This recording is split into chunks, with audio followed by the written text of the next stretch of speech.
Hello everyone, I'm so glad you're here. Today is Saturday. We're going to have some fun today with a little bit different kind of video. Several of you have asked if I would bring you along and do a show and tell of my quilts. A trunk show of sorts, and so I thought that's a great idea that I would bring you along, show you the quilts that I have. Now keep in mind, I've made a ton of quilts over the years and most of them have either been gifts or done on commission, and so I only have a small, tiny percentage of quilts that I've made throughout my quilting journey. But I would love to share them with you because it tells a story, and I think we all have a quilting story, and it's kind of interesting to look back at these quilts and see where I've started to where I've come. And so I would love if you join along and spend a little bit of time with me, and we will go over and look at all of the quilts that I have here either on display or saved tucked away in special places in my home. So let's go take a look at all of my quilts.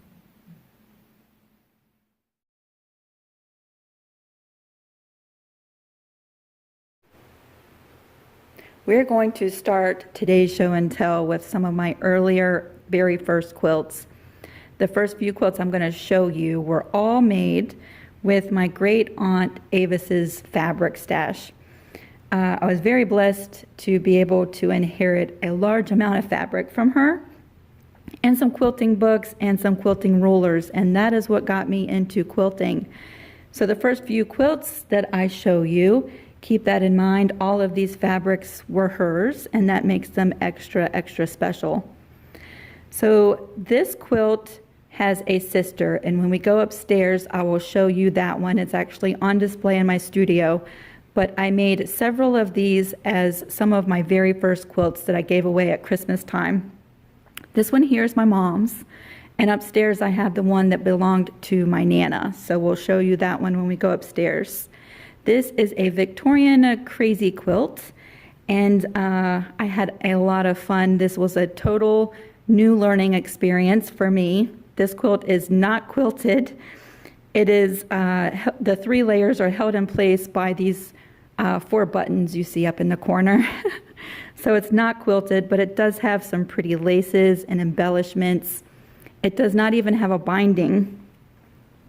I did not know how to do bindings, and that was back in the day before YouTube and online tutorials, and so I just finished my quilts off just like this without a binding. It wasn't until maybe 4 or 5 years ago that I learned how to bind my quilts. So I think it's fun to start with my very first quilts because you can sort of see the progression of the skills that I've learned along the way.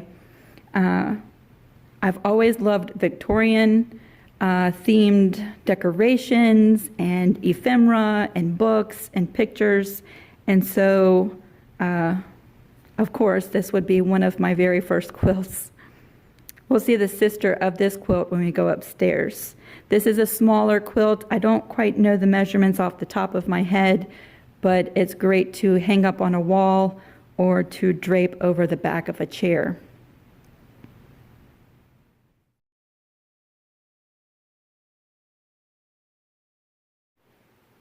As we take a look at this second quilt, this I would say is probably still, after years and years of quilting, in my top 10 all-time favorites of the quilts that I've made. This was made in the first year of my quilting journey, and you can see right from the very beginning I have loved applique. Now I've come a long way since then.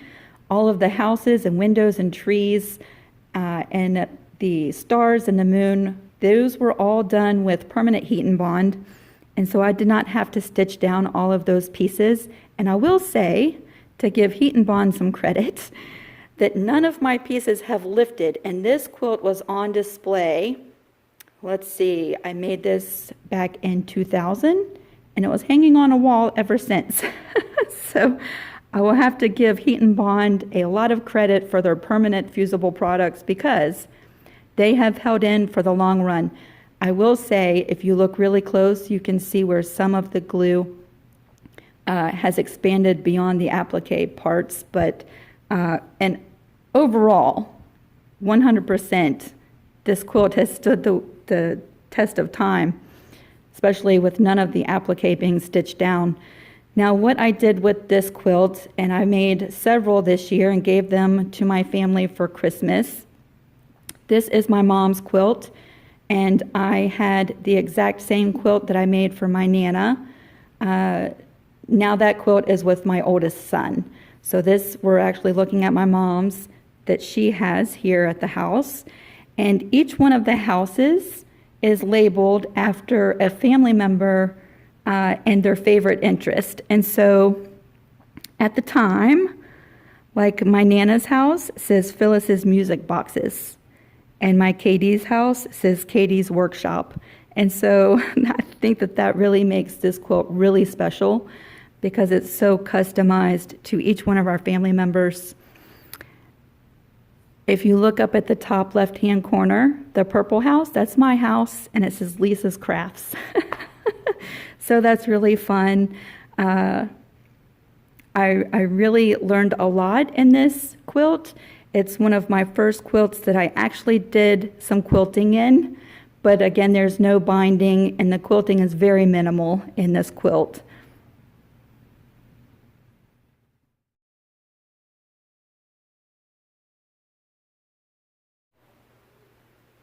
This is the third quilt we're going to take a look at. You can see we're getting a little bit bigger and a little bit bigger as we go along. This quilt was made in 2000. Again, all of my aunt's fabrics.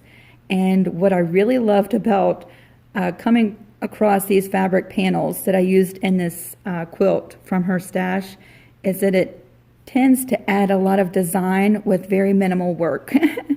And when I say minimal, I'm not exaggerating. There's very little quilting in this quilt. I just did a stitch in the ditch around the large section of this quilt, and then the layers are held together by some buttons that I added around the center square.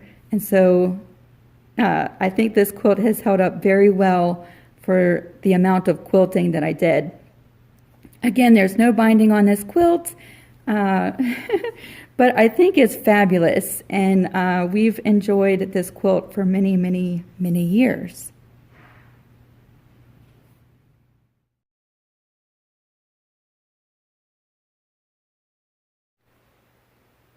And here we are when I started to get really brave and make a bed-size quilt. This was probably my second year of quilting, and I started off, and maybe you can relate to this quilt. You start off with really great expectations in your quilting design, and I really wanted to make a string block quilt. And I got through several string blocks, and then I really lost interest. And I am sure that I'm not the only one who has ever had that happen, but my attention span was not that great, and by then I had two little ones and a full-time job, and so my quilting time really took a back seat. And so after making, let's see, let me pause this and count them. Okay, after making 48 string blocks, I totally lost interest, but I did not want to forego all the work that I've already invested in my string blocks. And so out of my aunt's fabric, I found enough yardage to fill in all of the empty spaces. And then one evening, I arranged all of these blocks out on my living room floor until I came up with this arrangement. And you know what? It's probably one of my most special quilts, even to this day. Back then, I did not quilt this quilt. I had tied it, and you can still see the little white threads. That's where I tied the quilt, and that kept it together. And then, let's see, maybe three and a half years ago, I got a sit-down mid-arm quilting machine, and that had an 18-inch throat. And so to practice, I pulled out this quilt, and I quilted it on my sit-down. And so I think that has really helped be able to prolong the life of this quilt. And I'm actually able to use this quilt now without the fear of something falling apart. And so this was the last quilt that I made with my Aunt Avis's fabric.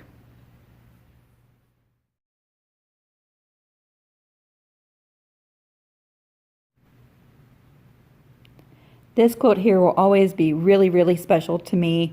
It was made when two of my kiddos were very, very young. It's the very first quilt that I ever purchased my own fabric for, and I had so much fun at the quilt shop shopping for the fabrics. They came all pre-cut in squares, and they were all grouped together, so I did not buy individual pieces. They were all grouped together in a little kit.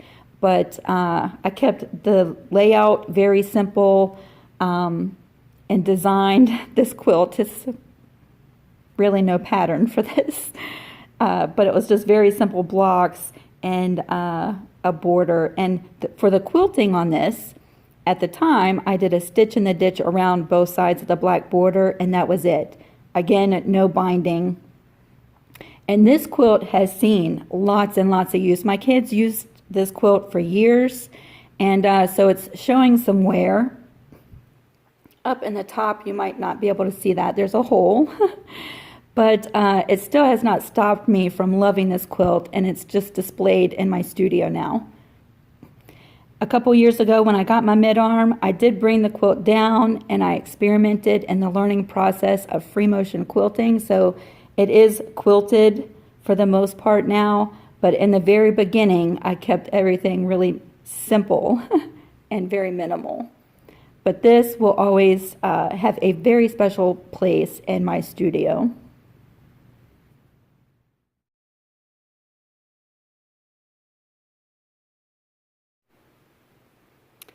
This quilt here has a pretty significant part in my quilting history or my quilting journey story. Maybe a year or so ago, I did a video on getting back into quilting and almost putting down quilting forever. A few years ago, maybe 5-6 years ago, I was asked by my aunt to make another quilt, and I had not quilted in maybe 15 or so years. And so by this time, YouTube is out and I start watching videos on making quilts. And I saw a pattern called the jelly roll quilt. And I did not have a fabric stash anymore. I had gotten rid of all my fabric years ago, except for what little bit of my aunt's fabric that I had left. And so I went to the Goodwill and I bought jeans and I bought men's button front shirts and any other type of clothing that had really neat patterns in it. And I cut it all apart and I started cutting them into 2.5-inch strips, and I made a jelly roll quilt for my grandmother. Actually, I made two because there's another quilt that looks just like this that I gave to my mom. But as you can see, this quilt is in sections. So the jelly roll part of the quilt in the center with the small little border is what I made for my grandmother. And it was not long enough. It was so small. And so she asked if I could make it any bigger. And so with, what little bit of knowledge that I had 5 years ago, I pieced together some borders and they have a raw edge. So it's kind of like a rag quilt and a jelly roll quilt. But this is the quilt that I was trying to learn free motion quilting on. And it was the first time I had ever done it, and it was my birthday. And I had spent all day trying to free motion quilt the center portion of this quilt, and I was so frustrated. And we went out to eat for my birthday, and that's when I met those 3 little nice ladies who told me about the quilt show right across the street. And so that's really how I got back into quilting. And what saved my quilting quilting career, quilting journey, I don't know what you want to call it, but that's what really saved me from giving up my quilting was these 2 quilts and meeting those 3 ladies. So this will always be really special. When my Nana passed, I got this quilt back, and the very next one that I'm going to show you.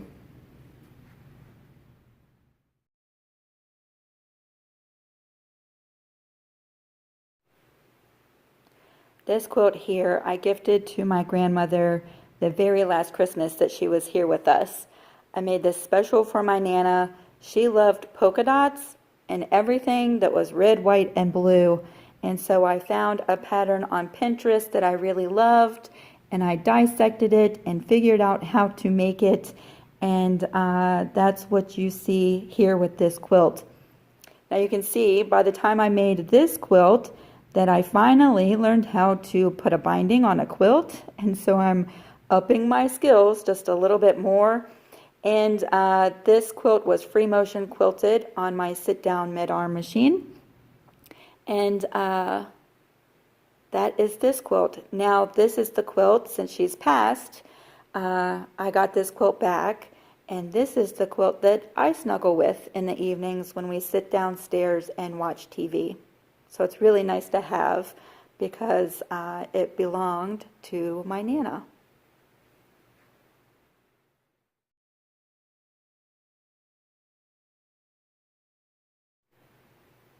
Now we're going to start moving around the house a little bit here and there because the rest of the quilts that we're going to see are actually on display or hung up here and there. There's this one, and then actually the rest are upstairs. And so we're going to take a look at this one before we move upstairs. This quilt I actually made, and it has significance in the making of this quilt. I'm going to put a picture right here of where I got the blocks from for this quilt. But it was a block a day for 365 days. The most awesome little book I found at a quilt store in Vermont. And so what I did is I made a block that corresponds with Harlan's birthday, my birthday, our son's birthday, so that's Daniel's block, and then Bethany's block and Bailey's block. And that was before Bailey got married, and now we have a fourth child, Austin. So this was before that happened, and so actually I need to remake this quilt to accommodate our growing family. But so that's how this quilt came about. And then to fill in the spaces, I just made, what is that, a log cabin? Some version of a log cabin block to fill in the gaps between the birthday blocks. And so that quilt is displayed in our living room, and it's actually hung a little bit too low. The bottom of the quilt tucks behind the sofa. And, you know, I drilled the holes for my hanger a little bit too low, and so now if I try to scoot it up, you see the holes that I drilled in the wall. So I will be redoing this quilt to accommodate our growing family, and I'll make it so that it fits in this space without tucking behind the sofa. So that is that quilt, and again, each one of these quilts holds some kind of really special, significant meaning to our lives. And so don't you just love that about quilts?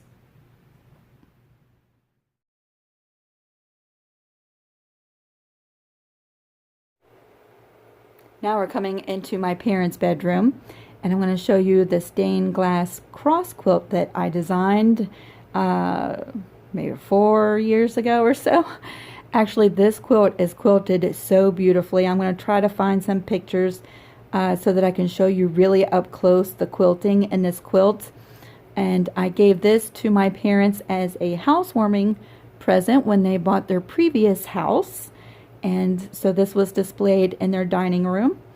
And yes, I really want you to see the quilting up close. And so I'm going to try to find some pictures that I'll share right here of this quilt, because that's really a lot of fun to look at. Ooh, do you see our little squirrel? Squirrel! So there is this quilt.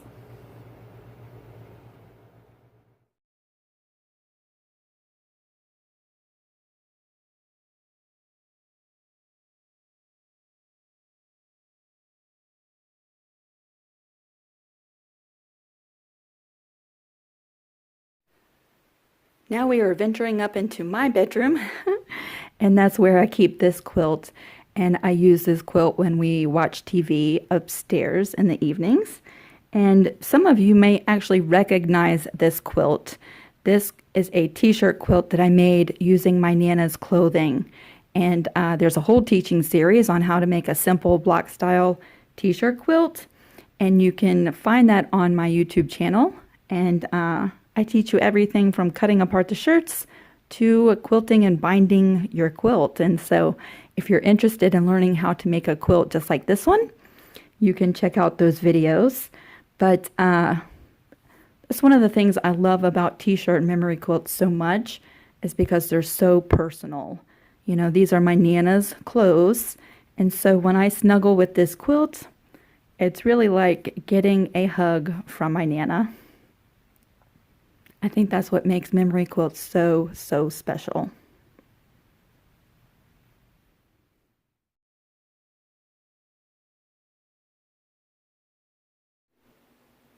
This quilt here I made just a few years ago. I designed the butterfly and appliqued that to the center of this quilt. And it is at the entrance of my studio when you come in. And so I thought that was the perfect place to display this quilt. This is really when I started a few years ago, really learning how to design my own patterns for applique. And I've always loved applique. This is actually turned applique. And so all of these little pieces are actually not raw edge applique. They're all turned. And I'll show you some close-up pictures of the butterfly.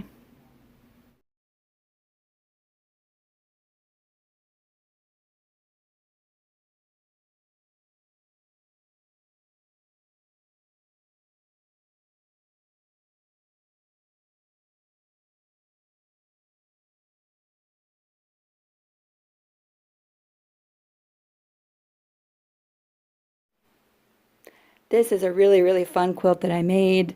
And really, I made this quilt with the thoughts in mind that when a client comes to visit for their appointment to make them a quilt on commission, that I'd have an example of a collage style quilt that I could show them in person.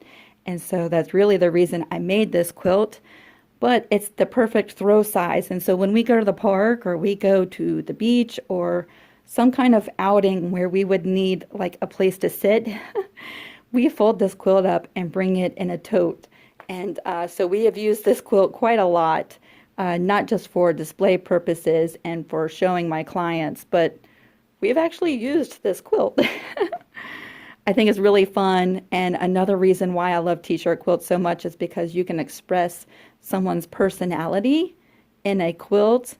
And I really love how all the different shirts really work together and display memories and all kinds of fun and unique t-shirt logos.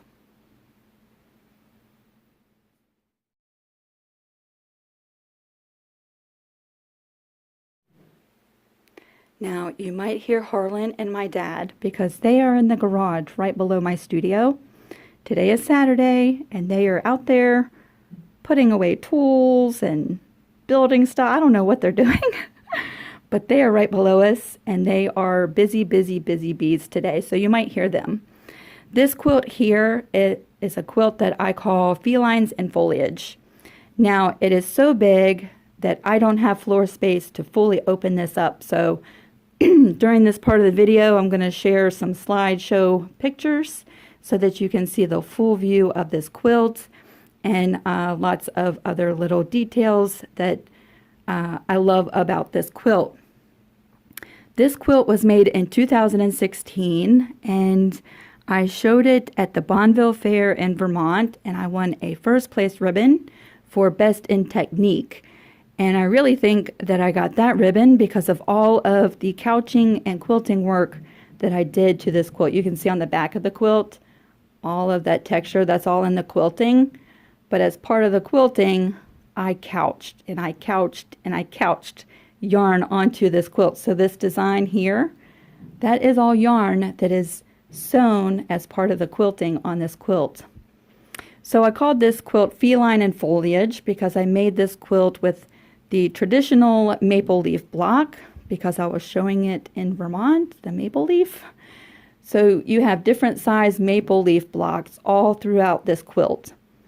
And then parts of the fabric here and there are little tiny cats. And they're very scattered throughout, and they're very sparse. So you really have to hunt for them. But that's where the name felines and foliage came from.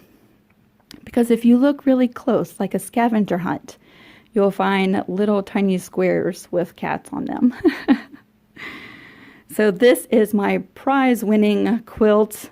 I absolutely love it. I do think one day that I'll end up selling this quilt. It just doesn't go with like my bedroom, and I hate that I have it all folded up and stored away. And so I'd really love for someone to have this quilt and display it, or really just use it. But it just doesn't go with the theme in my bedroom, and it's really too large to hang up somewhere in our house. And so it's just stored away. So I am really sad about that, because it really is a fabulous, really fun quilt.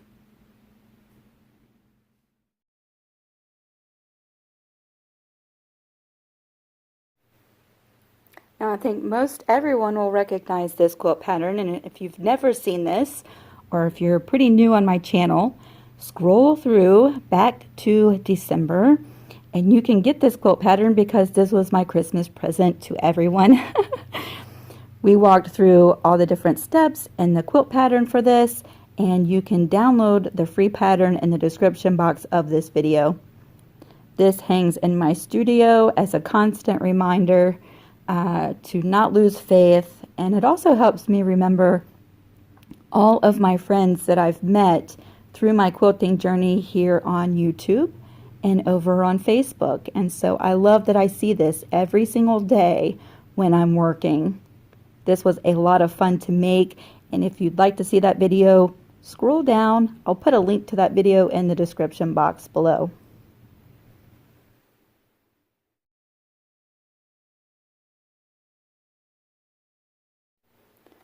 Now this was a really fun quilt. This is the stained glass flower puzzle mystery quilt that we did not that long ago.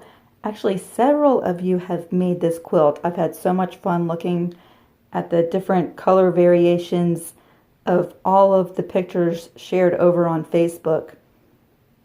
I'll put the link to the playlist of all these videos down in the description box below. But I have this quilt here in my bathroom in the studio. There's no windows in this space, and so this just gives the appearance of light coming into my bathroom. This certainly was a very untraditional type of quilt, and it was a lot of fun to make.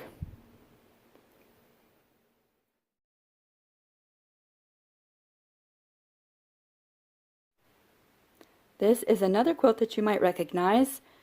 Some of my very first videos on YouTube, I was showing how to do raw edge applique with freezer paper, and I was demonstrating while I was making this quilt. And then, maybe a year after, I finally released my very first pattern, and it was the Be Grateful quilt. And I'll put a link to the release video for this quilt, and the free pattern is in the description box of that video if you want to make this fun quilt. But I've used this quilt in several different demonstrations in my YouTube videos, and there's just something really special about this quilt. It's very cheerful, and it's a constant reminder to be grateful, even though I spelled grateful incorrectly. But you know what? I think that's what gives this quilt so much character, is that I made a mistake, and it's okay. I'm not going back to fix it. I love it just the way it is. And I really feel like that's the attitude that we should have about our quilts and our artwork, is that it's okay to have mistakes and to embrace them, and actually end up loving that about your quilt. This quilt was purchased with, or made with fabrics that I purchased on a trip to Vermont a couple years ago, and it's all bee-themed fabric. And I had a really funny story about a bee on that trip, and so I knew that I wanted to do a quilt themed about bees, and so this is it. And it's also really special because it's my first ever released pattern, even though the pattern is 27 pages long. I've even learned a lot about pattern design since then, but if you've ever printed out the pattern for this quilt, I deeply, sincerely apologize. It's a learning process. We're all learning along the way. So there is that quilt, and we have one more quilt to show you.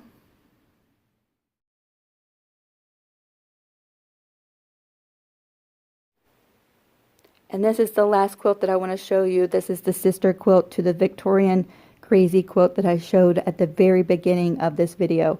And I call it a sister quilt because I made that quilt and this quilt. This one for my grandmother, my Nana, and the other quilt you saw earlier was for my mom, and I made them both at the same time using my aunt's fabric. My aunt was sisters with my Nana, and so I just call them my sister quilts. And again, no binding, but I don't care. This quilt is perfect, even though it's not quilted. It's just tied with a couple buttons here and there. And it's totally imperfect if you really look at it, but